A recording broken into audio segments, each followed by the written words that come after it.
वनवीर सिवा एपिसोड 1। गांव का बालक। धूप से नहाया हुआ छोटा गांव, मिट्टी की झोपड़ियां। सिवा अपने अंधे माता पिता के लिए पानी भरता हुआ। सिवा खेत में हल चला रहा है, कपड़े फटे हैं लेकिन आंखों में तेज है। गांव के बच्चे चोरी से आम तोड़ रहे हैं, सिवा उन्हें रोकता है। माता पिता के चरणों में बैठा सिवा, भावुक दृश्य। सिवा की मां, बेटा तू सारा दिन काम करता है, थोड़ा आराम कर। मां, जब तक सूरज उगता है तब तक कर्म करना ही पूजा है। गांव वाले, सिवा जैसा ईमानदार लड़का पूरे इलाके में नहीं है। सिवा मुस्कराते हुए, ईमानदारी ही इंसान की असली ताकत है। सीख, यह है सिवा, एक गरीब किसान का बेटा, लेकिन हृदय में देवत्व बसता है, जिसके हाथों में श्रम है और आत्मा में करुणा।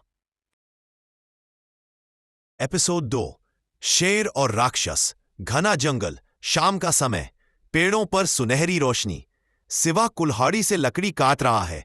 दूर एक भयंकर राक्षस तलवार लेकर एक शेर पर वार करता हुआ। सिवा बीच में कूदता है, तलवार का वार खुद झेलता है।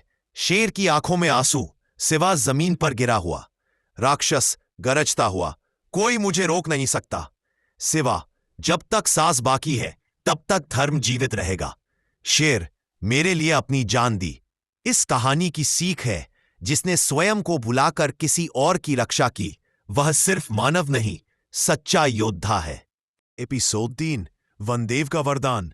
जंगल के सभी जानवर जमीन पर पड़े घायल सिवा के चारों ओर गुफा में इकट्ठे हुए हैं और वन देवता से शिवा को ठीक करने के लिए सभी प्रार्थना करते हैं।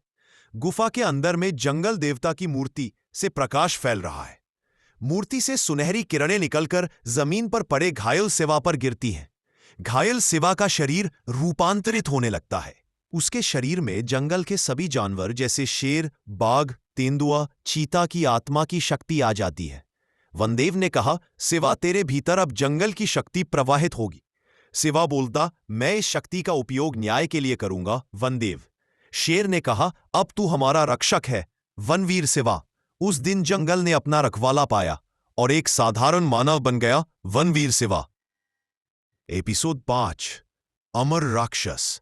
राक्षस एक काली गुफा में ध्यान लगाता हुआ। ब्रह्मा देव राक्षस को वरदान देते हुए, ब्रह्मादेव, तुझे कोई मानव, देवता या पशु नहीं मार सकेगा।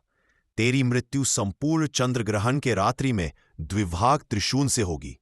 जो भी इस त्रिशूल के 2 भाग को एक करेगा वही तुझे मारेगा। वन देवता सिवा को बताते हुए, इसे केवल द्विभाग त्रिशूल से मारा जा सकता है। राक्षस जंगल को जलाते हुए, हा हा हा, राक्षस गर्जना करते हुए, तो मैं अमर हूं।